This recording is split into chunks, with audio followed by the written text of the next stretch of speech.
দ্বিতীয় অধিবেশন শুরু করতে যাচ্ছি। দ্বিতীয় অধিবেশন শুরুতে আমি আপনাদের উদ্দেশ্যে বলবো, আমরা আপনাদের প্রত্যক্ষ ভোটে আমাদেরকে নির্বাচিত করেছেন, নির্বাচিত করে আপনাদের দায়িত্ব পালন করার জন্য পাঠিয়েছেন। আমরা এই পর্যন্ত কি কাজ করলাম, আমরা এই পর্যন্ত আপনাদের দেওয়া আমানত কতটুকু রক্ষা করতে পেরেছি, হিসাব সংক্রান্ত আমাদের সাধারণ সম্পাদক, অর্থ সম্পাদক যৌথভাবে আপনাদের সামনে হিসাব উত্থাপন করবেন। আমরা হিসাব শেষে হিসাব উত্থাপন করার পরপরই আমরা প্রত্যেক শাখা কমিটির কাছ থেকে পরামর্শমূলক শুভেচ্ছা বক্তব্য শুনব। আপনারা যারা সাধারণ সদস্য উপস্থিত হয়েছেন, আপনাদের যার যার অবস্থান থেকে আপনাদের সংগঠন আগামী দিন আরো অগ্রসর করার পরামর্শ আপনাদের কাছ থেকে চাই। আমরা 18 জন নির্বাচিত করেছেন, আমরা 18 জনে হয়তো ভুল প্রার্থী করতেই পারি। ভুল প্রার্থী আমরা মানুষ তো আমাদের ভুল প্রার্থী হতেই পারে, সেজন্য আপনাদের আমরা ভুলটা ধরিয়ে দিয়ে আমরা ভুল শুধরানোর সুযোগ করে দেবেন। আপনারা আজকে যদি আমাদের সমালোচনা নাই করেন তা আমাদের সফলতা আসবে না আমি মনে করি। আপনাদের কাছ থেকে আমাদের ভুল ত্রুটি নিয়ে আপনারা গঠনমূলক সমালোচনা করবেন।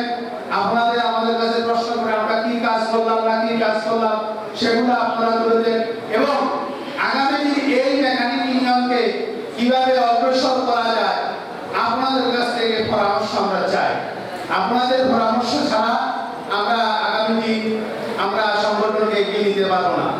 আমরা এই পর্যন্ত আপনারা জানেন হিসাবের মধ্যে পাবেন, আমরা এই পর্যন্ত আমাদের আজকে পর্যন্ত আপনাদের কাছে যে কল্যাণ তহবিল আমরা গঠন করেছি, আজকে পর্যন্ত আমরা প্রায় 1,78,000 টাকা আমরা আজকে সহ 1,78,000 টাকা আমাদের সদস্যদেরকে আমরা দিতে পেরেছি। আপনাদের সহযোগিতা যদি না থাকতো, আপনাদের যদি এই সমর্থন যদি নাই পেতাম, তাহলে আমরা এই কার্যক্রম আসলে আমাদের দ্বারা পরিচালনা করা সম্ভব হতো না।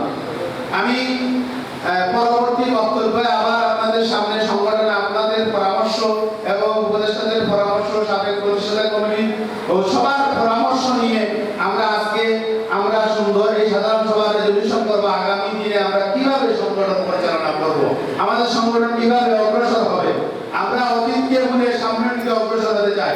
আজকে আমরা পরিকল্পনা করে নিয়েছি যে ওয়েবসাইট খুলেছি। আমাদের পরিকল্পনা হলো আমরা স্মার্ট কার্ড করে আমরা আমাদের সদস্যদের স্মার্ট কার্ড করার পরিকল্পনা, যাতে বছর বছর টাকা দিয়ে আমাদের যে অন্যরকম আমাদের উপলব্ধতা সেটা আমাদের আইডিয়া দিয়েছেন যে আমরা এবার করেছি ওয়েবসাইট, আমরা আগামীতে স্মার্ট কার্ড করবো, যে একটা মেশিন কিনবো, আমরা মেশিনের মাধ্যমে আমরা কার্ডগুলো রেজিস্ট্রেশন আমাদের রেডি করা হয়ে যাবে। এর অনেক পরিকল্পনা আছে। আমি আমার পরবর্তী বক্তব্য আপনাদের বক্তব্য শোনার পরে সব বক্তব্য এক জায়গায় নিয়ে এসে আমাদের জেলা কমিটি আরো নেতৃবৃন্দ আছেন তাদের বক্তব্য নিয়ে আমরা সবাই মিলে আমরা পরবর্তীতে সুন্দর একটা সিদ্ধান্ত নেব। এখন আমি আমার জেলা কমিটির সাধারণ সম্পাদক, অর্থ সম্পাদককে অনুরোধ করব, আপনাদের গতদিনের বার্ষিক আয় ব্যয় আপনারা সাধারণ সদস্যের মধ্যে সবার সামনে আপনি উত্থাপন করুন। ধন্যবাদ সবাইকে।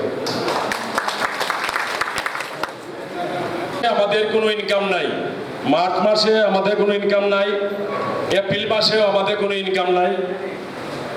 এটা 2025 সালের কথা বলতেছি। মে মাসেও আমাদের কোনো ইনকাম নাই, মে মাসেও আমাদের কোনো ইনকাম নাই। বঙ্গবন্ধু শাখা বাবদ